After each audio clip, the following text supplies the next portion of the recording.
patuloy na nagbibigay serbisyo. Pag-asa at saya. GMA Regional TV. Kapuso ng bawat Pilipino.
Ito ang GMA Regional TV, One Mindanao.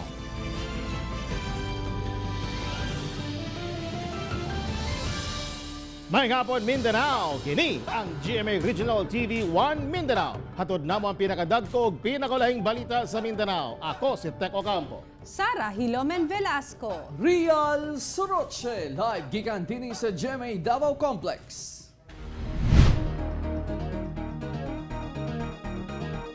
Tungod sa bagong strain sa COVID-19 sa Malaysia, Sulu Province ipailawom sa lockdown sugod Enero 4. Samtang Western Mindanao Command o Philippine Navy hukuto sa mga pagbantay sa kadagatan. Anang report. Aron malikayan ang pagkuyanap sa bagong strain sa COVID-19 nga naa sa Malaysia, mas gipahugtan karon ang pagbantay sa Sulu Province ug Tawi-Tawi. Gani gipailawom sa lockdown ang tibuok probinsya sa Sulu sugod Enero 4 hangtod 17 sunod tuig. Nakikordina na si Western Mindanao Command Commander Lieutenant General Corleto Vinluan kang Sulu Governor Abdul Sakurtan may tungod sa lockdown. Mas gipahugtan usab ang pagbantay sa Tawi-Tawi gamit ang tulo ka barko sa Philippine Navy, ilabi na sa isla sa Sitangkay ug Taganak nga pinakaduol sa Sabah, Malaysia. Ang mga personahe gikan Sabah nga walay health certificate ug ubang dokumento dakpon ug ibutang sa quarantine facility. Samtang ang mga barkong gikan Sabah nga dunay kargang commercial products ang gitugutan una hangtod Enero 10. Gani kagahapon, nagpagawas na og travel moratorium ang Zamboanga City Council ug Zamboanga City Local Task Force COVID sa kasikbit niining Sulu, Basilan ug Tawi-Tawi hasta ang padulong Sabah, Malaysia. I have spoken to Dr. Aranan and he has also recommended the moratorium of travel to Sabah. Nonetheless, it is going to be a joint and concerted effort with Western Mindanao Command and the city government of Zamboanga following our COVID-safe protocols. Hugoto sa bang pagbantay nga ginahimo sa Western Mindanao Command, Philippine Navy ug Philippine Coast Guard. Pinagi sa pagpatrolya sa kadagatan, aron bantayan ang mga barko ug motorized pump boat nga backdoor ang biyahe gikan Malaysia padulong Tawi-Tawi. Ako si Teko Campo para sa One Mindanao. Halos 82 milyon katao na ang nataptan og COVID-19 sa tibuok kalibutan. Samtang kapin 472,000 ang nagkasakit sa Pilipinas ug lapas 36,800 ka mga taga Mindanao ang dunay COVID-19. Ana sa kapin 81,960,000 katao na igo og COVID-19 sa tibuok kalibutan. Sobra 46,295,000 nasabang naayo na ug lapas 1,788,000 ang namatay. Samtang mitala og 1,014 new COVID-19 cases ang Pilipinas karong adlawa. Busa 472,532 na ang kinatibuk ang ihap niini.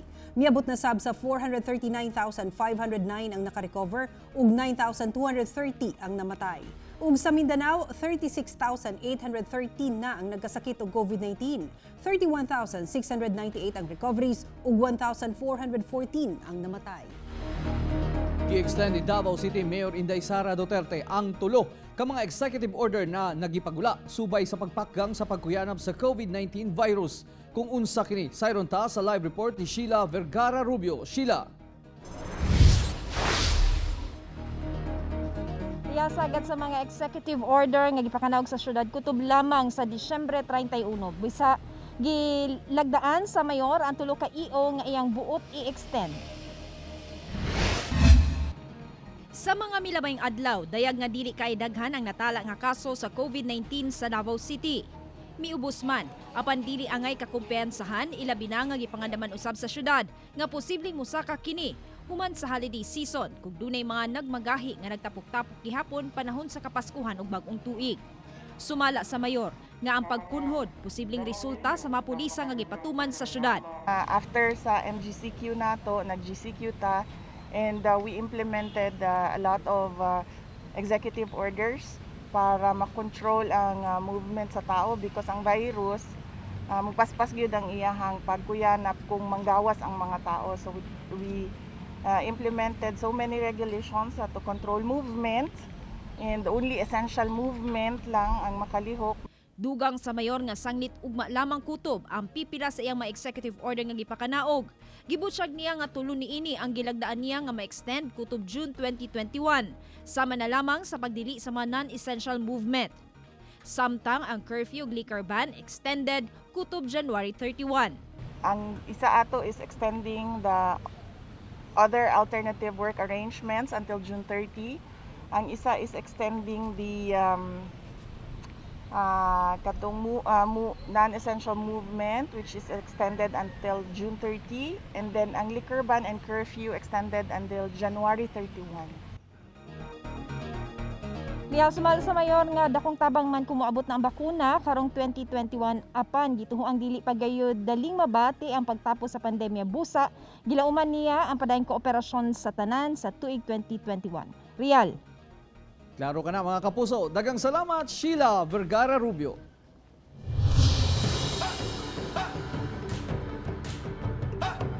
Pipila ka banay sa Panakan Davao City ang nawad-an og panimalay human kini nasunog. Dugang detalye sa report ni John D. Esteban. Subo nga sugaton sa pamilya ni Lilibeth ang bag-ong tuig human mawad-an og panimalay dihang nasunog kini kagahapon sa hapon sa Upper Malagamot, Panakan, Davao City. Gani temporaryo una kining nakipuyo sa balay sa silingan. Hurot og kaugdaw ang tanan nilang gamit, tapot lawas ra ang nasalbar. Bag-ong tuig. Magpangayimig kaming tabang na makatukod ni og balay. Maunang tanan, ma'am. Ugdaw sab ang balay sa pamilyang Adelina. Sa ilahang balay usab giingong nagsugod ang sunog. Napo nasalbar gamit. Wala jud. Maski ni sa tanan akong mga balid ID tanan jud itiin. Wala. Asan po nagtuwag pagkaon ron. Lain kato sa amo. Ang ubang nasunugan naningkamot na lang nga manguha og mga bakal o guban pang pwede mabaligya. Base sa tala sa Bureau of Fire Protection Davao, 7 ka balay ang naugdaw sa sunog, diin 30 ka individual ang apektado. Base sa atuang investigation nga ang hinungdan sa sunog mao ang pagdula-dula og posporo sa anak ni Mrs. Adelina Batanggi. Og tungod niini, adunay 7 ka balay ang apektado sa maong sunog ug ato kining gibinabanaan nga niabot og mga 122,000 ang damage sa maong insidente. Ako si John D. Esteban para sa One Mindanao. SK Chairman o laing pang kaubanan arestado sa anti-illegal drugs operation. Atong sayron ang detalye sa live report ni Cyril Chavez. Cyril. Tech SK Chairman sa usa ka barangay sa Lanao del Sur ug laing tulo ka kaubanan niini ang nadakpan sa drug bypass operation sa Upol. Samtang mag-igsoon sa El Salvador City, musugat karon sa bag-ong tuig sulod sa prisuhan human makuhaan og gituhuang illegal nga droga. Sa prisuhan karon musugat og bag-ong tuig si Musarif Sultan, 25 anyos, SK Chairman sa usa ka barangay sa Taraca, Lanao del Sur, human madakpan atol sa drug bypass operation nga gilusad sa kapulisan sa Upol. Nadakpan sab ang laing tulo ka mga kaubanan niini nga sila na F. Haji Nasef, 26 anyos, Abdullah Datu Harun, 26 anyos, Muhammad Ali Mamaki, 23 anyos. Napalitan ang mga sospek og usa ka pakete sa pinaugang dahon sa marijuana. Bugti ang 500 pesos. Samtang na-recover sab ang laing pakete sa 25 gramos sa maong droga nga mobalor og 2,500 pesos. Especially pud aning mga illegal drugs. Amo lang pahimangno nga especially kini nadakpan namo is usa ka active na SK chairman nga sa atong mga uban pa nga naa sa gobyerno nga dili unta magpabadlong. Gipanghimakak sa mga dinakpan ang ilang kalambigitan sa pagbaligya og marijuana. Magbago na gid ko. Pero wala mong kung dami ra gid ko ato sir kay wala gid kinahanglan nato sir. Kurat siray kay wala bayata inosente bayata. Katong mga nakuha sa inyo, katinsa man dito. Kato gyud sir, wala gyud may kabalo asa tugikan. Samtang sa El Salvador City, sa prisuhan sab musugat og bagong tuig ang mag-igsuong sila Noel Apostol, 32 anyos ug Jonathan Apostol, 28 anyos, mga residente sa Zone 1C, Barangay Amoros, human makuwaan og gituwa ang shabu atol sa bypass operation gamit ang 500 pesos mark money. Sa pagrikisa kanila, nakuhaan usab sila og susamang droga nga mukantidad og 40,800 pesos.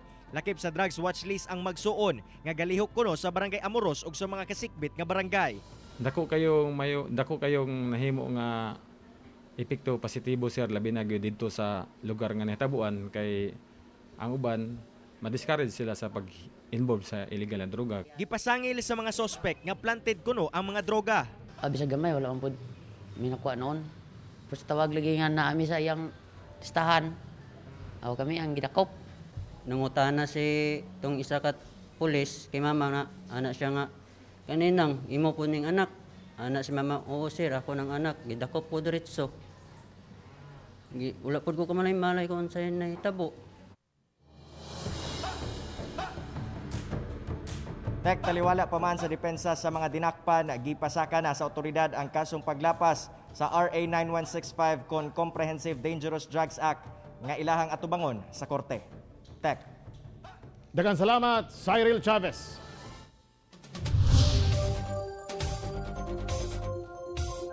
Pipila ka mga dalan sa Pagadian City gibaha tungod sa kusog nga pag-ulan. Gibaha ang mga dalan sa Pagadian City, partikular sa F. Hamisula Street o Ramon Magsaysay Street nga sakop sa Barangay Santa Lucia. Mibaha ang lugar tungod nahimutang kini sa low-lying area sa sentro sa syudad. Dili man lalong ang baha apan nakahatag kini og perwisyo sa mga pasahero nga maglisod pagsakay sa mga tricycle. Milungtad og kapin usa ka oras ang ulan. Sumala sa Pag-asa, pipila ka lugar sa Mindanao padayong ulanon tungod sa trough sa low pressure area ug epekto usab sa localized thunderstorms. Karong adlawa dito sa Caraga, Davao Region, adunay masinati mga katag-katag nga ulan, pagpanugdog, pagpangilat, epekto sa trough or extension sa dagom dala sa mga low pressure area. Samtang dinis tong dakbayan or ubang dapit sad sa Mindanao, adunay masinati nga kalit, patak-patak mga pag-ulan, hinubanan nga aduna sa pagpanugdog, pagpangilat, epekto na sa ginatong nga localized thunderstorms.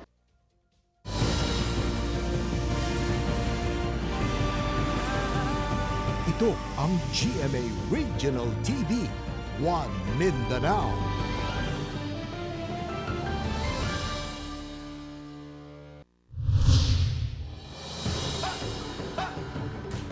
Inahan og 11 anyos nga anak niini gipusil sa Butuan City samtang holdupper patay sa shootout sa kapulisan sa San Francisco, Agusan del Sur. Ania report. Dead on arrival sa ospital ang usa ka inahan nga si Shirley Codilla, 53 anyos, samtang samdan sa kamot ang 11 anyos nga anak nini, humanggi pamusil sa wala mailing suspitsado sa Happy Homes Barangay Ambago, Butuan City, Domingo sa gabi. Base sa investigasyon sa kapulisan, gipamusil kuno ang mga biktima sulod silang sakyanan. Unom kabala ang miigo sa biktima.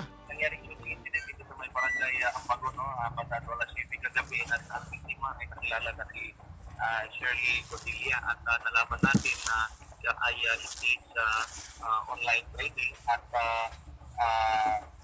yun nga, nangyari yung incident sa harapan ng kanyang bahay mismo at pinagbabaril siya ng gunman. Samtang sa San Francisco, Agusan del Sur, patay ang robbery suspect nga nailang si Rico de la Cruz, human kuno misukol sa otoridad. Miresponde kuno ang kapulisan sa sumbo nga nagpaabot og mabiktima ang suspetsado sa rotunda sa Barangay 4 sa Mong Lungsod. Dulo na unta sa kapulisan ang suspect apan kalit kuno kining namusil kanila, hinungdan ilang gibalsan. Positibong gila ang napatay nga suspect nga mo'y mitulis sa kababayang nag-withdraw og kwarta sa ka bangko sa lugar pipila ka oras una ang insidente. 45 caliber pistol, kwarta, cellphone ug ubang panggamit ang na-recover gikan sa suspect. Ako si Teco Campo para sa One Mindanao. Usa ka tindahan ug mga sakyanan hapit masunog sa Pagadian City tungod lang sa gidaubang basura. Nakuhaan sa GMA Regional TV 1 Mindanao ang paspas kapag responde sa kabumbiruan sa Bureau of Fire Protection sa sunog sa usa ka surplus dealer sa Pagadian City Martes hapon. Paspas hinoong napalong sa mga bumbero ang kalayo. Nasayran sa investigasyon nga usa ka empleyado kuno ang nagdaob og basura sulod sa tindahan duol sa daot nga refrigerator. Napilog kasunog ang refrigerator hinungdang miulbo ang kalayo. Sumala sa trabahante sa tindahan, nabisi na kuno siya sa pag-atiman sa mga customer ug nakalimtan niyang dunay day siya'y gidaubang basura. Nagpamisa ang Davao City LGU alang sa mga namatay sa sunog sa NCCC Mall. Magtulo ka tuig na niadtong Disyembre 23. Ang report ni Sheila Vergara Rubio. Sanglit na bisi kuno ang kagamhanang lokal sa dakbayan sa Davao. Karon ra nakalugar si Mayor Inday Sara Duterte nga makapamisa sa San Pedro Cathedral alang sa mga namatay sa sunog sa NCCC Mall. Tulo ka tuig na ang milabay. Kuyog nga misimba sa mayor ang kabanay sa mga namatay sa maong sunog.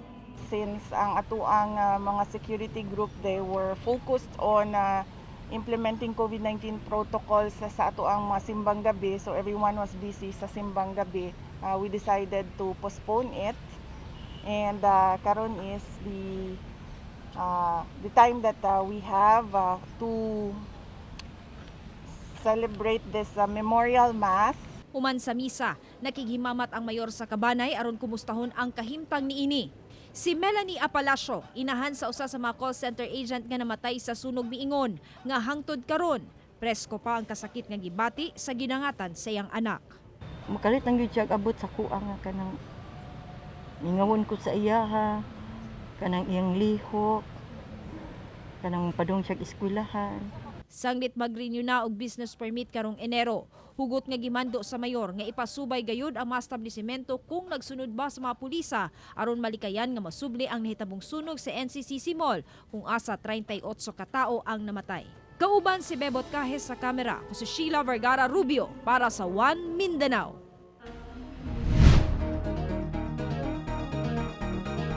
Usa ka purok sa Butuan City ang gi-lockdown human dunay residente nga nagpositibo sa COVID-19. Ani ang COVID-19 update sa Mindanao pinaagi niining report. Gipailam sa granular lockdown ang Purok 3 JC Aquino Avenue sa Barangay Bayanihan sa Butuan City human nga dunay nagpositibo sa COVID-19.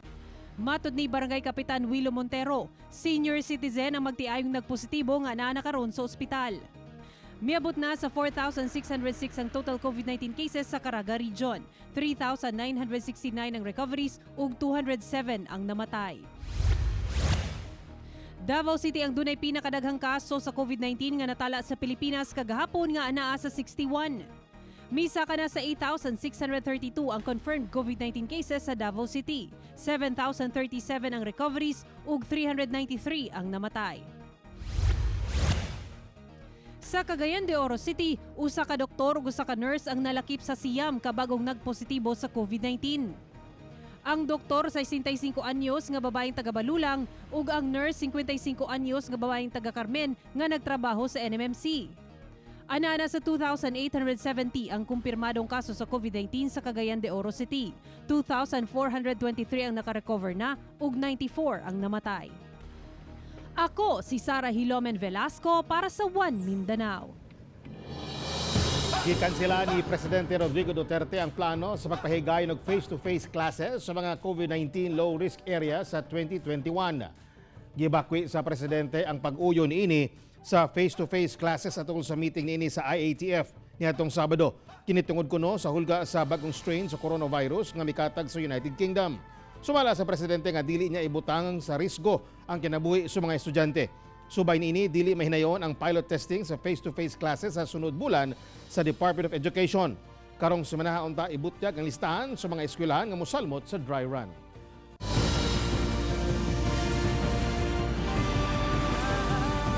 Ito ang GMA Regional TV, One Mindanao.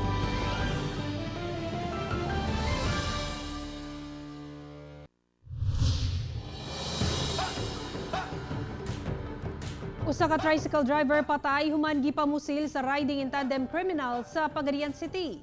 Patay ang tricycle driver nga nailhang si Sally Magindra, 44 anyos, ug taga Labangan, Zamboanga del Sur.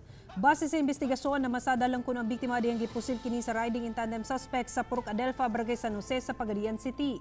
Napadagan pa kuno sa biktima ang iyang tricycle ug pipila ka metro sa panamatay gihapon kini tungod sa daghang samad pinusilan sa lawas.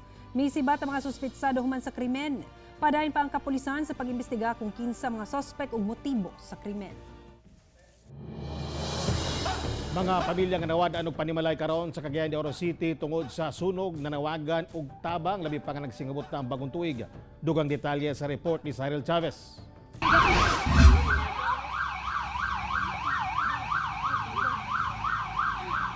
Ani kadako ang kalayo atol sa sunog nga misaka sa ikaduhang alarma nga nahitabo kaganinang buntag sa sitio Paglantaw, Bulunsuri, Barangay Kamaman-an, Cagayan de Oro City. Sagad sa mga gambalay, gama sa light materials, rason nga paspas midako ang maong kalayo. Naglisod usab og sulod ang kabumbiruhan sa lugar, labi pa nga patungas kini og sudlunon nga bahin sa maong barangay. Sa sam ka balay nga nasunog, 7 niini ang totally damaged ug 2 ang partially damaged. 12 ka kabanay ang apektado ug kapin 200,000 pesos ang damyos niini. Sa karon under investigation na nato ang cause gyud kung may asa nga area gyud sa balay nilang pikero. And based what sa response, medyo lisod gyud knowing nga ang Kamaman-an area under construction pa gyud dayon traffic gyud kay karon tungod sa season. Igo na lang mihilak si Marilu Valdez tungod sa pagkahanaw sa iyang sobra na pulo ka tuig nga balay. Magsaulog silag bag-ong tuig nga walay puy-anan. Puluhay ka mong New Year, sir. Ay, grabe. Hindi mo kaya, sir. Nabay ko buros, nako'y pagkaapo, nako'y mga anak na cancer, maulit taong nung saon na nanak, sir. Gusto na ako, sir, nga mga ikong tabang sa inyo kung kisa mga nakadungog karon. Ngayong tabang kang hindi na mo kaya, sir. Sana ko pagtukod ka, wako'y panak ay patay na, sir. Samtang si Remsel Tagaylo nga giingong sa ilahang panimalay nagsugod ang kalayo, mapasalamaton gihapon nga luwas ang iyang pamilya sa sunog. Maloy tana mo nasunugan mi ug namoy gamay katabang tabangiton mi bis makapuyo nang mi gamay. Salamat sa maluoy namo. Panawagan sa mga nasunugan karon nga matabangan sila nga makatukod og pagbalik ang ilahang balay. Kauban si James Yap sa kamera. Ako si Cyril Chavez para sa One Mindanao.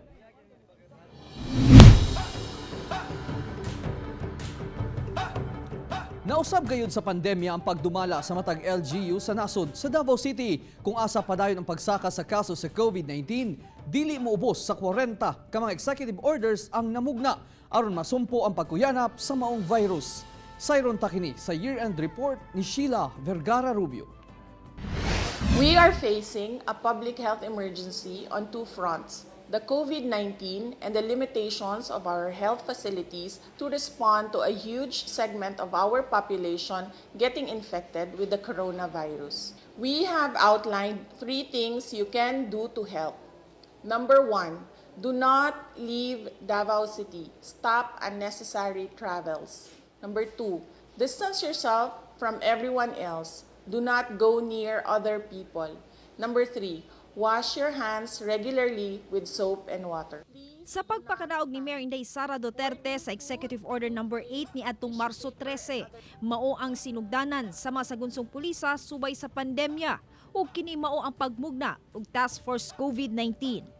Ang Executive Orders 9 to 13 mao ang guidelines sa pagpailawom sa Davao City sa community quarantine, pagpatuman og partial lockdown ug suspension sa air travel nga local ug international padulong og pahawa sa Davao City.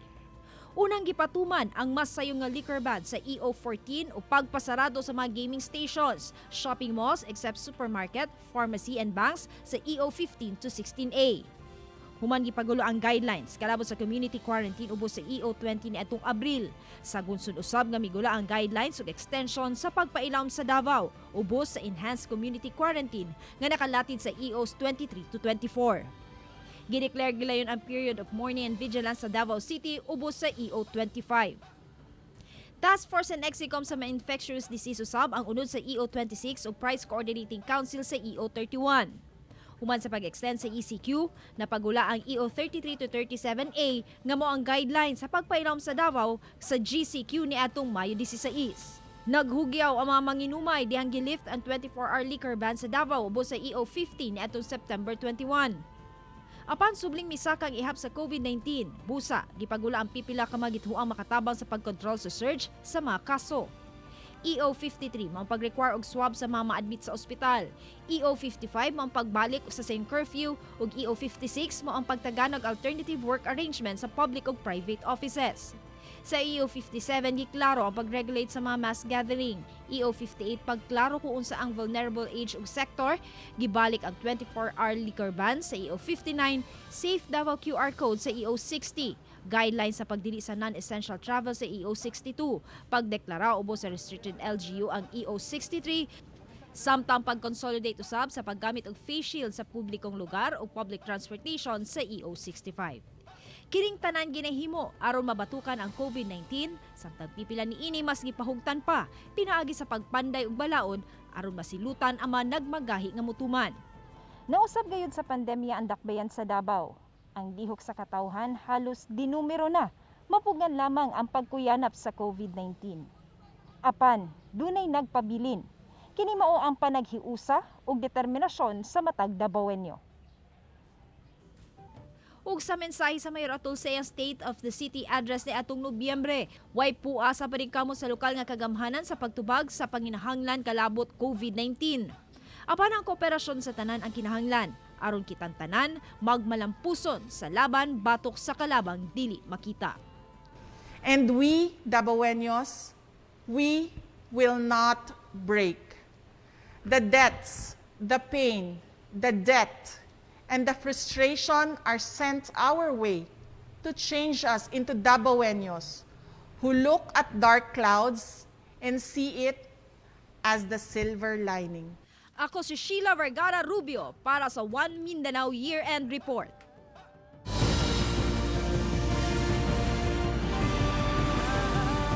Ito ang GMA Regional TV, One Mindanao.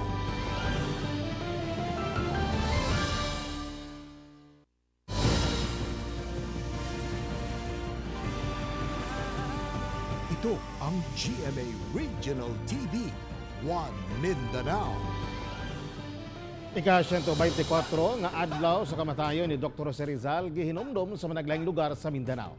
Ani ang report ni Sheila Vergara Rubio. Gipanguluhan ni Mayor Inday Sara Duterte ang hamubo nga programa nga gipahigayon subay sa paghinumdom sa ika-124th death anniversary ni Dr. Jose Rizal sa Rizal Park kaganiyang buntag. Mensahe sa mayor sa mga Davaoenyo nga hatag ang importansya sa kabatanunan ang edukasyon sama sa gihimo ni Dr. Jose Rizal. Sumala usab niya nga karong panahon sa pandemya makonsidera nga mahisama usab kang Rizal ang kaisog ug paningkamot sa mga frontliner aron mabatukan ang COVID-19.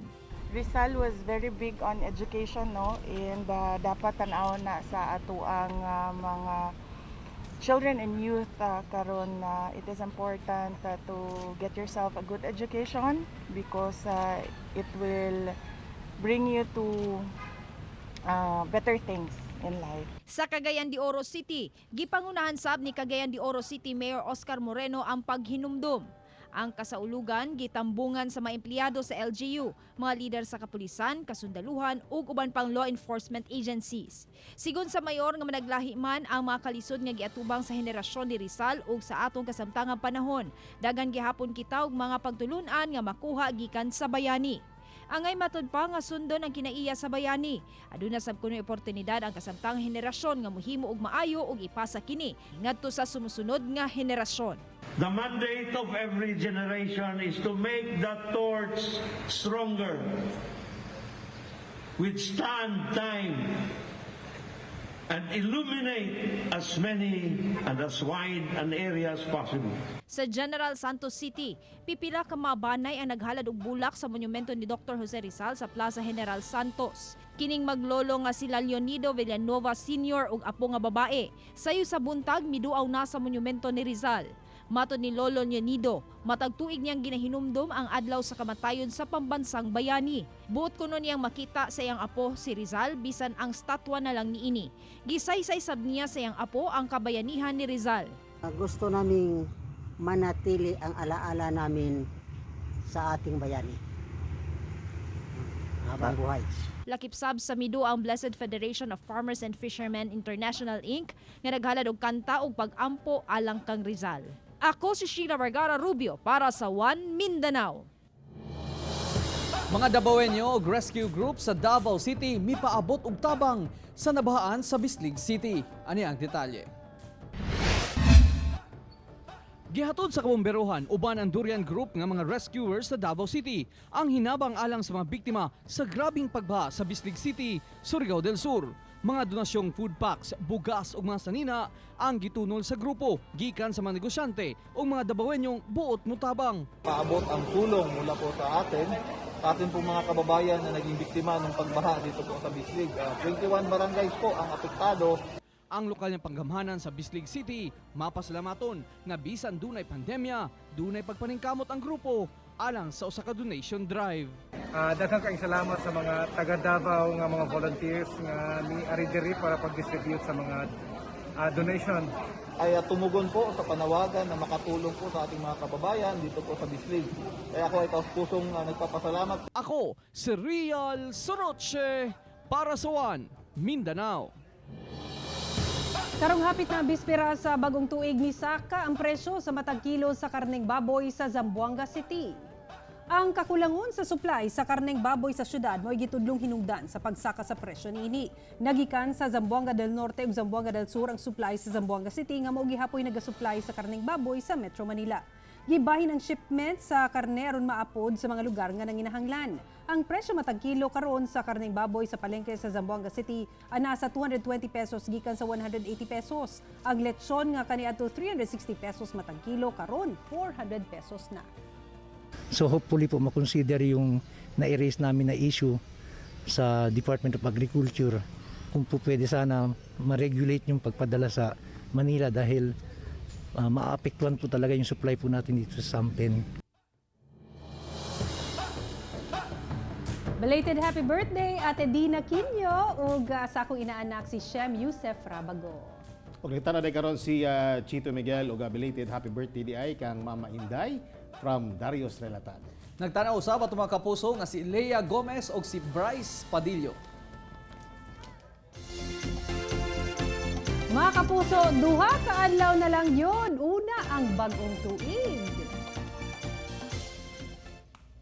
Mga kapuso, way puwa sa among paghatod og balita. Bisitahin ang www.gmaregionaltv.com ug mag-subscribe sa official YouTube channel sa GMA Regional TV. Busa mga kapuso ayaw paulahi sa mga dagkong balita sa nagkatayng rehiyon sa nasod, subscribe na.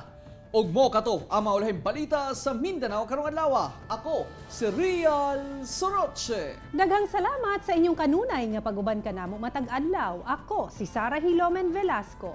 Tungod mga balita sa atong palibot, importante alang kanamo. Kini ang GMA Regional TV 1 Mindanao. Teko Campo, buong puso para sa Pilipino.